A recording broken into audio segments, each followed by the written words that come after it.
हमारे साथ में मनोज त्रिपाठी हैं। मनोज त्रिपाठी करीब 8 साल बाद जेल से छूटे हैं और इनका परिचय ये है कि ये राजा भैया के खिलाफ जो ये खाद्यान्न घोटाले में जांच चल रही है उसमें सीबीआई के गवाह हैं और खाद्यान्न घोटाले में इन्होंने पीआईएल भी की हुई है इलाहाबाद हाईकोर्ट की लखनऊ बेंच में। और इनका ये कहना है कि 8 साल से अधिक ही समय इनको इसकी इसकी इसकी सज़ा सलाखों के पीछे काटनी पड़ी है और ये सब इनका ऐसा दावा है कि ये फर्जी मुकदमे लादे गए और बहुत सारी जानकारियां इनके पास हैं जो उन्होंने सीबीआई को दी हैं। इस मामले में बहुत ही अहम गवाह हैं सीबीआई के, इनसे बात करते हैं। मनोज जी, आपसे मेरा पहला सवाल ये है कि मुझे एक बात ये बताइए कि आप सीबीआई के गवाह हैं ये जो फूड स्कैम है इसमें। जी जी जी, मैं इसके फूड स्कैम का सीबीआई गवाह हूँ। ये सीबीआई ने हमको विटनेस की नोटिस दे रखी है, विटनेस की, और मैंने भ्रष्टाचार के खिलाफ ये नोटिस आपको सीबीआई ने दी है बतौर विटनेस, अपनी बात आके रखी। एक ये है, कई अब मुकदमों में, भिन्न भिन्न मुकदमों में, सीबीआई के बहुत मुकदमों में हमको गवाह बनाया गया, नोटिस दी थी सीबीआई ने। और मैंने इस भ्रष्टाचार के खिलाफ लड़ाई में मैं माननीय सुप्रीम कोर्ट में जो पहले पीआईएल चल रही थी उसमें मैंने आईए डाल रखी थी। ये माननीय सुप्रीम कोर्ट में जो रिट पड़ी थी हमारी, वो सुप्रीम कोर्ट की रिट की कॉपी है। जी जी, जो सुप्रीम कोर्ट में रिट पड़ी थी उसकी कॉपी है जी। तो और इसके जितने अहम लेन देन हुए, चूँकि मैं बहुत इस भ्रष्टाचार के खिलाफ सवाल मैं आपसे करूंगा लेन देन वाला, लेकिन पहले कुछ चीजें स्पष्ट करते रहिए। अहम बात यह है कि आप कितने साल बाद जेल से छूटे हैं? मैं 8 साल 2 महीने बाद छूटा हूँ। लगातार आप जेल में? लगातार मैं जेल में रहा। जब यादव सिंह प्रकरण की शिकायत मैंने माननीय सुप्रीम कोर्ट में किया, सुप्रीम कोर्ट द्वारा गठित एसआईटी में, जिसके chairman honourable justice Arijit Pasayat ji थे, उसके बाद 3 माह में मेरे ऊपर लगभग 1.5 दर्जन से ज़्यादा मुकदमे लिखे गए। 1.5 दर्जन से ज़्यादा मुकदमे। किसने लिखवाए मुकदमे? ये मुकदमे राजा भैया उस समय मंत्री थे, जो इस खाद्यान्न घोटाले में आरोपी हैं, जिनके खिलाफ जांच है। और आरोप ऐसा नहीं कि हम लोग लगा रहे हैं इनके ऊपर, इनके हिसाब, इन्होंने जो हिसाब कर रखा है, जिसमें इनके सिग्नेचर हैं, इनके निजी सचिव की जो डायरी सीबीआई को दी गई है, उसमें इनके स्वयं के द्वारा हस्ताक्षरित हिसाब रखा हुआ है। तो मुझे एक बात बताइए कि आप जेल में किस साल गए?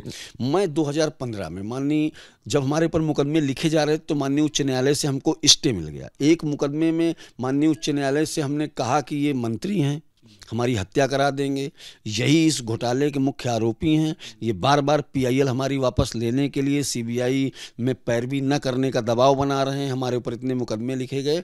माननीय हाईकोर्ट ने हमको विशेष सुरक्षा का जेल में भी, कि अगर जेल जाते हैं तो इनको विशेष सुरक्षा में रखने का। मुझे एक बात, आप कह रहे हैं 2015 में आप जेल गए, उस समय आप सीबीआई के विटनेस थे? मैं सीबीआई का उस समय विटनेस था।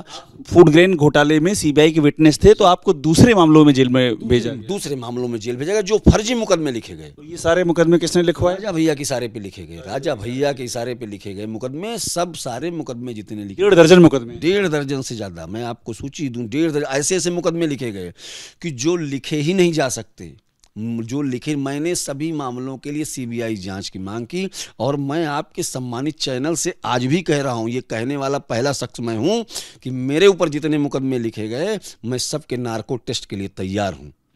और मैं अभी माननीय सुप्रीम कोर्ट से मांग भी करूंगा कि भ्रष्टाचार के खिलाफ लड़ने वालों का ये जो उत्पीड़न हुआ है, जिनके इशारे पे हुआ है, उनका भी नार्को कराया जाए। राजा भैया का भी नार्को कराया जाए। आप नार्को के लिए तैयार? मैं नार्को के लिए तैयार हूं। मैं आपके सम्मानित चैनल से कह रहा हूं कि मेरे ऊपर जितने मुकदमे, नार्को टेस्ट, हर तरीके, लाई डिटेक्टर टेस्ट, जो भी, मैंने तो सीबीआई जांच के लिए रिट भी कर रखी सुप्रीम कोर्ट में, हाई कोर्ट में, माननीय हाई कोर्ट में। अब मुझे एक बात और समझाइए आप कि आप 8 साल 2 महीना आप जेल में रहे, और कब आप बाहर आए?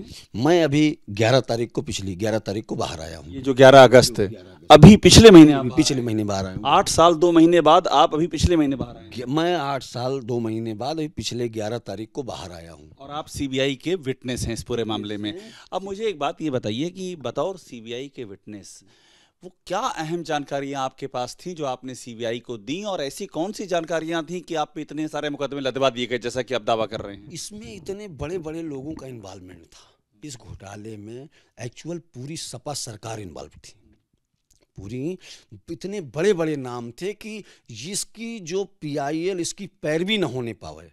अब आप पैरवी देख लीजिए कि CBI जांच अब भी चल रही है। जानकारी आपने जो CBI को दी, राजा भैया से जुड़ी क्या जानकारियां आपने CBI राजा भैया से जुड़ी वो सारी जानकारी दी हमने, किस तरीके से लेन देन हुआ, कैसे पैसा लिया जाता था, कौन कौन कलेक्टर थे, कौन पैसा लाते थे, कौन पैसा ला के देते थे, और वो पैसा कहाँ कहाँ गया, कहाँ कहाँ लगा, ये तक सारी जानकारियां हमने CBI को दे रखी हैं। और CBI जांच भी चल रही थी। बीच में थोड़ा सा मुझे ऐसा लगता है कि मेरे जेल जाने के बाद हाई कोर्ट जिस लिए मुझको जेल भेजा गया, उसमें ये लोग पैरवी ना कर पाए, उसमें सफल हो गए। बात ये बताइए कि अब जब आप बाहर आए हैं 8 साल 2 महीने के बाद, तो क्या आपके पास कुछ अब आपका आगे का क्या कुछ नए सबूत आपके पास हैं क्या, ऐसे जो आप सामने लाएंगे? मैं अभी नए सबूत नहीं, अभी तो मैं एक इतना बड़ा मामला मानी मुख्यमंत्री जी से मिल के देने जा रहा हूं कि उत्तर प्रदेश में जितनी जहरीली शराबें बिक रही हैं, जितनी जहरीली शराब बिक रही हैं, उसका नंबर 2 की शराब का सारा लेन देन उस डायरी के चिट्ठे में है, जो डायरी CBI को दी गई है। फूड ग्रेन स्कैम में जो दी गई है, उस डायरी में उस समय भी नंबर 2 की शराब का जो काम हो रहा था, कौन करवा भैया, राजा भैया, जहरीली शराब में राजा भैया, उनका डायरी में, हम लोगों को तो पता ही नहीं था कि पूरा सिंडिकेट ये चला रहे हैं। ये तो उनकी डायरी में लिखा गया, डायरी में मालूम चला। आपने देखी वो डायरी दी गई है? और आपने देखी भी? हाँ, वो हमने देख भी रखी है। जहरीली शराब की एंट्री है। हाँ, उसमें लिखा है कि शराब की इनकम जो लिखी गई है, तरह तरह की जितने इनकम है, उसमें से जो लिखी गई है कि नंबर 2 की शराब की जो इनकम है वो लिखा हुआ है। और इसको अगर एक्सप्लेन करूं तो आप ये कह रहे हैं खादान घोटाले में CBI के पास जो डायरी है, जिसमें कि राजा भैया का नाम है, जिसमें कि उससे जो आमदनी हुई है अवैध उगाही, उसमें जहरीली शराब से इनकम का भी जिक्र है। उस इनकम वाली डायरी में एक हिस्सा नंबर 2 की शराब, जो जहरीली शराब है, जो बाद में जिस शराब को पीने से लोग मरे, ऐसे ही नंबर 2 की शराब की इनकम भी उसी डायरी में लिख रखी है। हम लोग तो अब आप उसको लेके क्या करने वाले? अभी हम लोग माननीय मुख्यमंत्री जी से मिलने जा रहे हैं। माननीय मुख्यमंत्री जी से मिलेंगे, माननीय मुख्यमंत्री जी से मिल के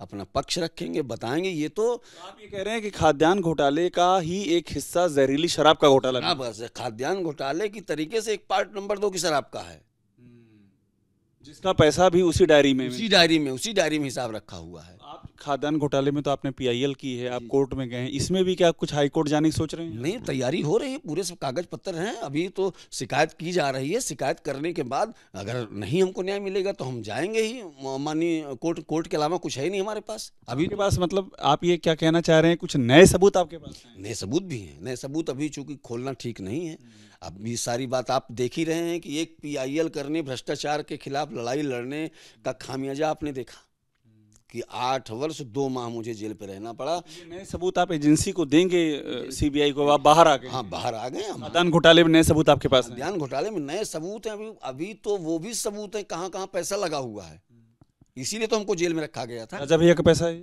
हाँ, उन्हीं का पैसा है। वो तो पूरा उन्होंने डायरी में लिख रखा है उन्होंने। मुझे एक बात ये बताइए कि आप जब ये रहे, आप इन 8 साल 2 महीनों में जेल रहे, तो आपके परिवार के साथ फिर क्या हुआ? सेफ्टी वगैरह उनकी? परिवार प्रतापगढ़ से दूर था। परिवार डर डर के कैसे 8 वर्ष 2 माह। अब उस परिवार की स्थिति समझ लीजिए कि जिसके घर का गार्जियन जेल में हो। भाई मेरा एक भाई डॉक्टर है, एक भाई इंजीनियर, वो डर के मारे आते ही नहीं थे प्रतापगढ़, आए ही नहीं बेचारे। कम आते थे कि कहीं उनके ऊपर भी फर्जी मुकदमे। अभी भी आपको खतरा है इस समय? आप बाहर आ गए हैं? बाहर आ गए, पूरा खतरा है पूरा। वो तो भाई ये तो कहिए कि माननीय योगी जी मुख्यमंत्री ना होते तो अब तक जो राजीव यादव हैं, हम लोगों की तरह ही हो गई होती। अच्छा, मुझे एक बात का आप आखिर में जवाब और दीजिए कि ये जो पूरा जो स्थिति है, ये जिस तरह से ये पूरा खाद्यान्न घोटाले का मैटर है, विदेशों में भी इसमें क्या कुछ ट्रांजैक्शन में पैसा गया है क्या? भाई जो वहाँ शिकायत की गई है सुप्रीम कोर्ट में, माननीय सुप्रीम कोर्ट में, उसमें तो मोटा पैसा जो उस डायरी में दिखाया गया है, जो डायरी वहाँ गई है सुप्रीम कोर्ट में SIT अगेंस्ट ब्लैक मनी वाले में, उसमें तो काफ़ी पैसा बाहर गया हुआ है, उसमें काफ़ी पैसा बाहर गया हुआ है। तो हमारे साथ में मनोज त्रिपाठी हैं, बड़ी अहम बातें कह रहे हैं। 8 साल 2 महीने बाद ये कह रहे हैं कि जेल से रिहा हुए हैं और एक के बाद दूसरे इनका कहना है कि फर्जी मुकदमे राजा भैया के दबाव में इनके ऊपर लादे गए और इनके पास कुछ अहम सबूत हैं, अहम जानकारियां हैं और जहरीली शराब वाला बड़ी अहम बात कह रहे हैं कि जो वो डायरी है खाद्यान्न घोटाले की, उसमें एक हिस्सा जहरीली शराब का भी मेंशन है और उसका भी सीधा संबंध राजा भैया से। बहुत ही अहम बातें यहाँ पर ये सामने रख रहे हैं। केवल राजेंद्र के साथ अभिषेक उपाध्याय, ABP न्यूज़, लखनऊ।